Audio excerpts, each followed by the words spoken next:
ever think like, bro, all he does is wear all black? If I ever heard somebody say that, shit, they might have to die. Don't trust anyone with an unconvincing Eastern European accent. Honestly, I've never really heard one of those, but I know when I hear one, I won't trust it. I won't trust it at all, and you shouldn't either. Vampires and werewolves tend to have issues with each other. Can we all just get along? That's what I'm saying, type shit. Like, we always gotta find something that compare, something to make the difference between us, something to make us fight that shit. Why we can't just be cool as fuck? Crazy. The judge of the night can hold a pretty decent tune. What happens when you stake a vampire depends largely upon the special effects budget.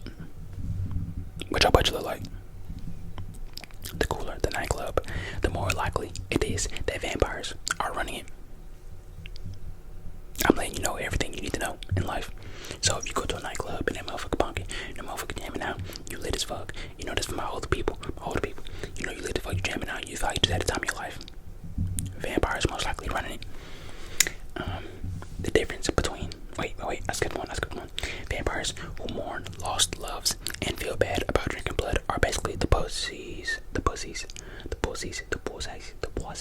of the vampire. So if you really feel bad about your wrongdoings, about people leaving this world type shit, or after you didn't sink your face into a bad, you feel bad about that, then you really just the bosses of this world, of the vamp world. You really just gotta get the fuck up out of here. So if you got empathy, this really ain't gonna work for you. Don't be empathizing. The difference between vampires and regular psychos. Psychos do not explode when the sunlight hits them, no matter how crazy they are. That's the only one up psychos got. It's the only one up. It's not how big your fangs are, but how you use them. A lot of my men know that reference. A lot of my men. Anyone can be a vampire. Foppish aristocrats, biker gangs, antique dealers, rednecks, moody teens. Mostly starts from moody teens, but anybody's welcome. If the local nut job warns you to stay away from the cemetery, castle, sinister corporation, maybe you should listen. Just maybe. The only thing in the way of vampire world domination is the lack of Factor 130 sunblock. Can I get some snaps on that? When they need to earn a living, the top vampire careers are private detective, nightclub owner, exotic dancer, and rock star. Which one y'all think I chose? Exotic dancer, if you were wondering. I'm just kidding. What the fuck? All the cool girls are lesbians. All the coolest lesbians are vampires. Well, when you say lesbian, it sounds different from when you say dyke. Dyke just sounds so much stronger. When you say dyke, it just sounds like a. But when you say lesbian, it sounds like a nice gay woman. But when you say dyke, it sounds like a. Immortality is no excuse not to floss. That's real. Y'all probably can't see. I don't know where it cuts out. But y'all probably can't see the ones at the bottom. Shut up, stomach. You probably can't see the ones at the bottom, so don't mind. I'm gonna read. Don't mind. Along with superheroes, vampires are one of the few groups putting in considerable effort to keep the Cape product industry alive. That's real right there. That's real. You wouldn't even think that deep, but that's real. That's everybody not fucking with Burger King, and then it's one or two people that just go there every day. Type shit.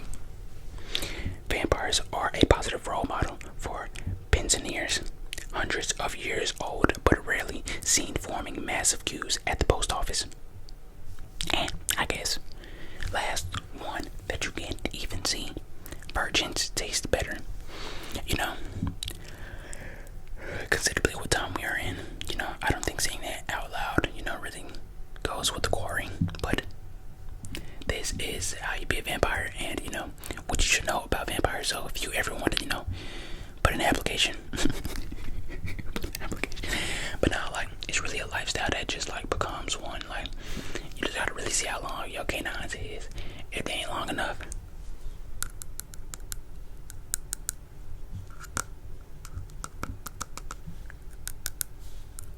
If they ain't long enough, then shit, you just might not be worth it.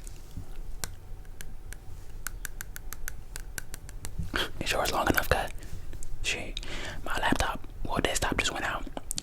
What a frickin' bummer. Well, PC, I be calling everything but the right name. I just thought y'all everything you need to know. We're gonna go to the next segment. See you there.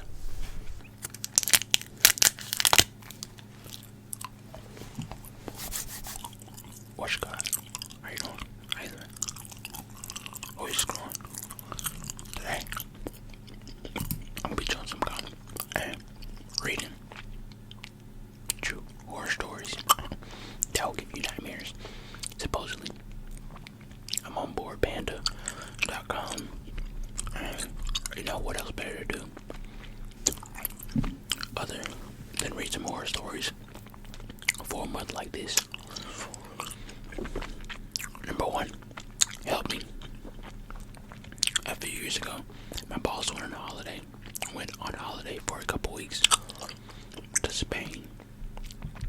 Midway through the holiday, he got a phone call from the police informing him that his sister had passed away in a fire in her flat. So he rushes back home early, deals with the police and the passing and everything. My employers told him to take some time off to grieve, which he duly did. When he came back to work on a Monday morning a few weeks later, we invited him into our coffee room to talk and offer him our sympathies and support. About half an hour later, he excuses himself to start work. He walks into his office, sits down at his desk, turns on his computer, and checks to see if there are any answer phone messages. And the very first message that plays is his sister screaming down the phone, "Help me, help me. I'm trapped, I can't breathe, ...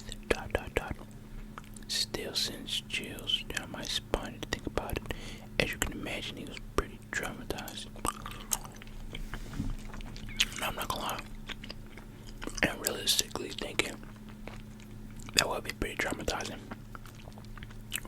Just like hear a message like that nowhere. Okay, realistically, I'll give that one 6.5 out of 10. Number 2, the voice. My grandfather told me this story about how one time he was sitting in a chair in front of the house when he heard his wife repeatedly calling from him from inside the house. The thing is, my grandmother passed away a few years before that, but he told me that the voice was so pressing that he actually got up to look inside the house, and as soon as he got up inside, he heard a loud crash behind him and turned around to see that the chair he had been sitting in moments ago had been crushed by the cast iron cutter that fell on it. What? If he didn't come inside the house, he would have probably been seriously injured. Every time I think about it. Okay. I'm giving that one. Get the fuck out of there. Sorry. I'm giving that one a 3 out of 10. A 2 out of 10. Number 3 says, I need a haircut. Okay. I don't like bored panda. They're a little bit too bored. Let's try something else. What about, I don't know. I'm gonna try bustle.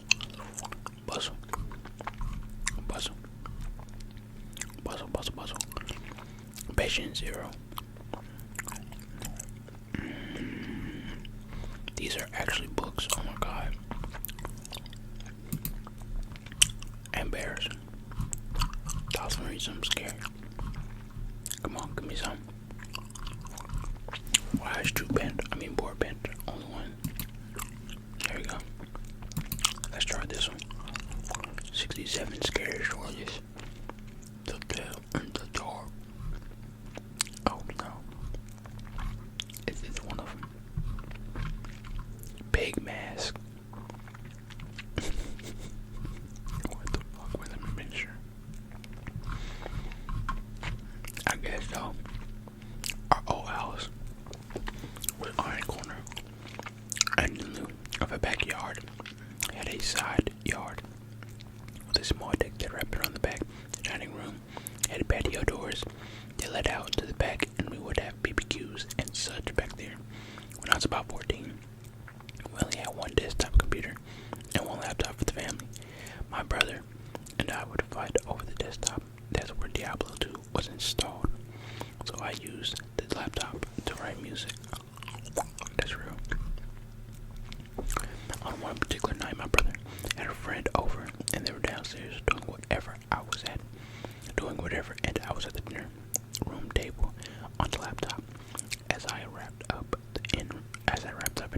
music. I didn't pay much attention to my surroundings.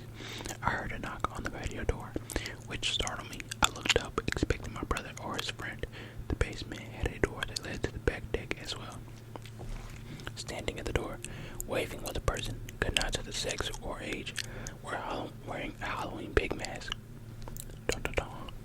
Thinking it was my brother or his friend, I mouthed, "Good one," and gave the person the finger, and they walked away. As soon as they left, I went downstairs to give them shit, and to my surprise and dismay, they were both sitting on the couch playing PlayStation. They swore up and down it wasn't either of them, and there was no way one of them would have had time to get downstairs and unmask before getting on the couch. To this day, I have no idea who it was that knocked and waved. Oh, jinkies. These are trash. Last day on earth, I worked from 2 p.m. to 11 p.m. at a gas station in one of the nicer cities around here. I had a gentleman look me in the eyes and ask if I'm enjoying my last day on earth all the way before I could answer. I'm still here. I came home pretty late one night and my roommate's bedroom was shut and I assumed she was sleeping already, but I saw something out of the corner of my eye in the kitchen. I said her name, but she didn't answer.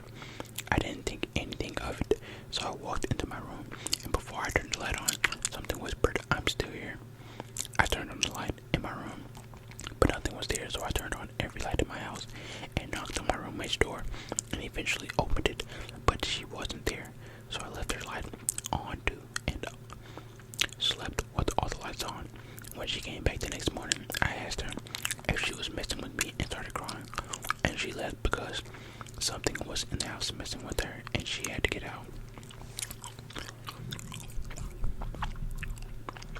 Raising a killer. Me, my wife, and my 3-year-old son are sitting in the food court at Costco. There's another family with a 4 to 5-year-old girl sitting behind us. My son looks at me and says, "Do you see that girl over there? I'm going to teach her a lesson." What the fuck? So I am taken aback for a second. Then I think he must intend to teach her numbers or something, or normal thing you teach people. So I ask, what is he going to teach her? His response is, "I'm going to teach her to drown." Let's scroll back up. Me, my wife, and my 3-year-old son. This boy is 3. Why is he? What is he talking about? Teacher? Oh no, baby. Gotta get rid of him. They knew. A family's friend of mine used to work in private wealth management. One of her jobs was diversification of her clients' assets on the stock market. Out of nowhere, out of nowhere, she gets a call from a representative of one of her very big private clients to sell all the stocks of a big airline and move the liquidity somewhere else. No buts, and if needed, they can sell in up to 5% below market as long as the shares are sold quickly.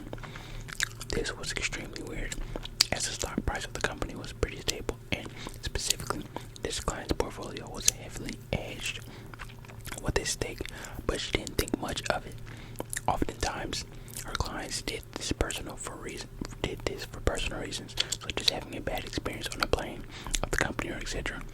2 days later, one of her colleagues that she shared this peculiar story told her how the airline stock price started slowly but surely falling.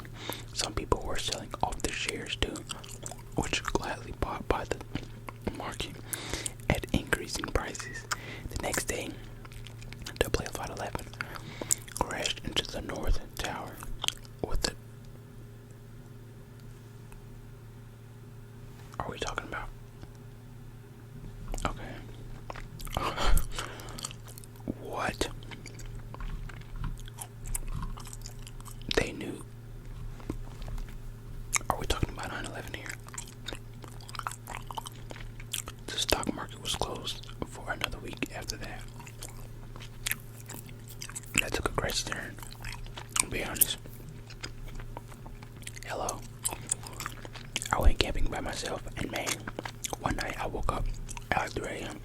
not being able to fall asleep. I just lay there listening to the woods. Then I heard a faint yellow. I was petrified. I felt so vulnerable in the tent. I never figured out what it was. What? This dude just wrote a short story about feeling vulnerable.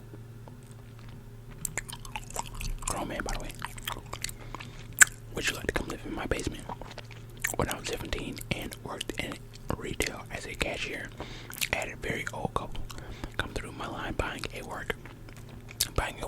Oh, they buy that walk. The husband, who was at least 85, started making conversation with me about the walk and asked if I like Chinese food. Shit, got that walk. Yeah, I like Chinese food. Do you want to go out with me and get some Chinese? He winks at me. No, sir. Oh, well, he looks a bit disappointed and turns to look at his wife, who's on the phone with someone. Would you at least like to come home with me and live in my basement? What the fuego? ... No. The rest of the transaction took place in terrified silence. His wife never said a word. I wondered to this day if he was trying to joke because he sounded so sincere, or if he was suffering from dementia or something else that made him not realize how creepy that sounds to someone young enough to be your great-grandchild. Oh, buddy tweaking. Followed the summer after I graduated from high school. I left work early and went up to my parents' cabin in northern Michigan. Spent that night at the beach watching the sunset. Once the sun went down and I became nearly pitch black, no light pollution, I got to my car and started driving down the highway, M22. After about 10 seconds of being at speed, there was an older dial, late 90s, that started riding my ass and flashing its high beams. So I got up to about 60 and 45. They were still on my ass. I pulled off to the side of the road that my parents' cabin is off of, and they took the same turn.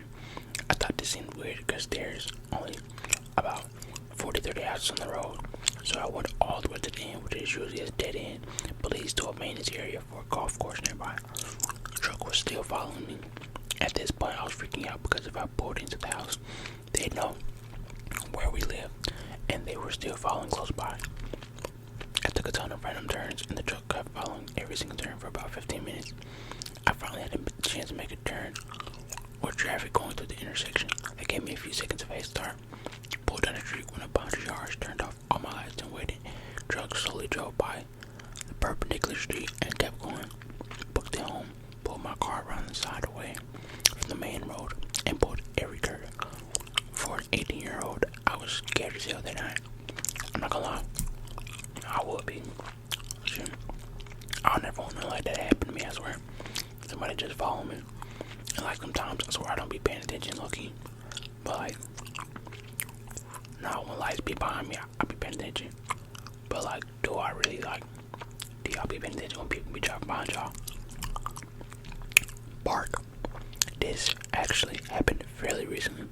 I was home alone one day with my dog and two of my friends' dogs. Out of nowhere, they all started barking and looking up towards our loft. As they're quieting down, I hear someone in a mocking calm tone say bark. They start going crazy again, and I decide it's time for a long evening walk. What did I just read? Like that just pissed me off. Here we go. The evil twin. New Year's Day, 1995. I was in the middle of third year university, and a bunch of friends had come down to visit me and my roommate for the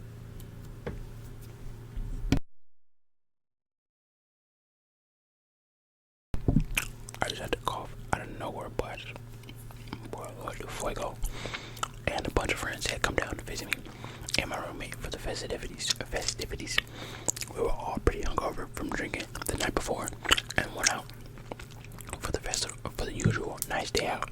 A bit chilly, I don't feel so good. Post greasy breakfast, hungover strolled around the neighborhood.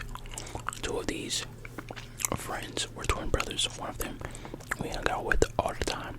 The other We just met for the first time. It was pretty normal. The night before, joining in the fun on this day, we were all hanging around a local basketball court, shooting hoops with an old basketball we found in the grass. And his twin brother kept following me around all over the place with it, the creepiest grin I'd ever seen in my life, staring right into the nether regions of my soul. The whole time, I'd back away and join the group again, and he'd keep following me around.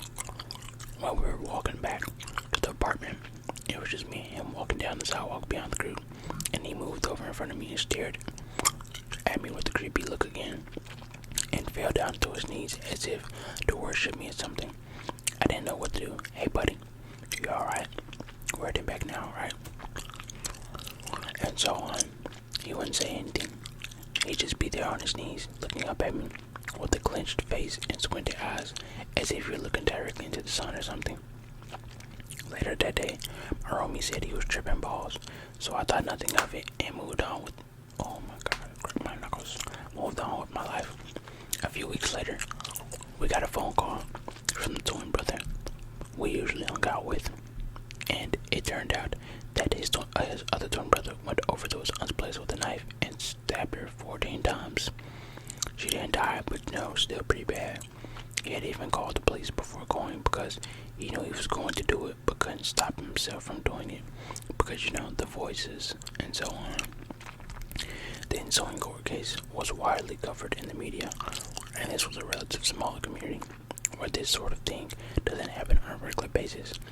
I was reading one of the articles, and one of the testimonies was that this twin brother was severely schizophrenic and was hearing voices in his head.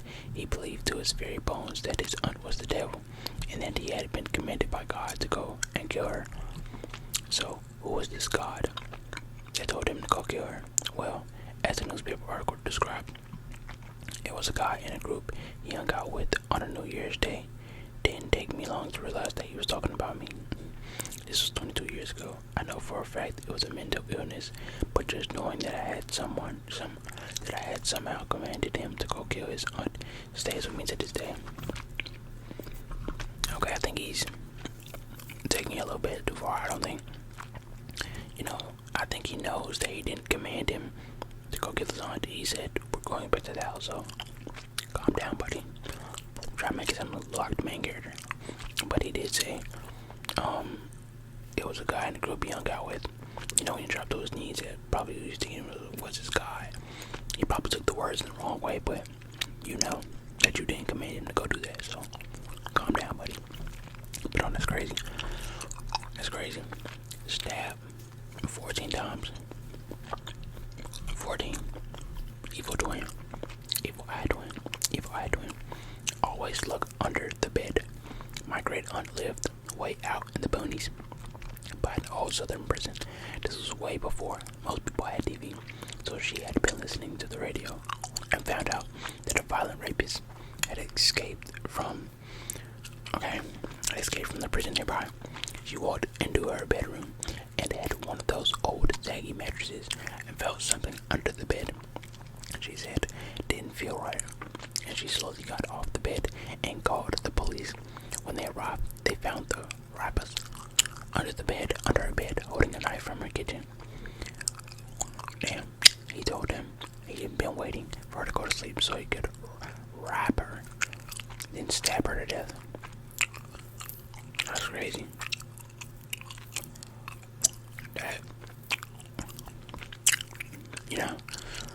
I feel like that's a simple story that you tell, but in reality, I don't know how I would feel if I was to find somebody in my bed. Me personally, I don't like all that. I just want to live in a safe, nice area where I ain't gotta worry about people trying to sneak in my house. That's not my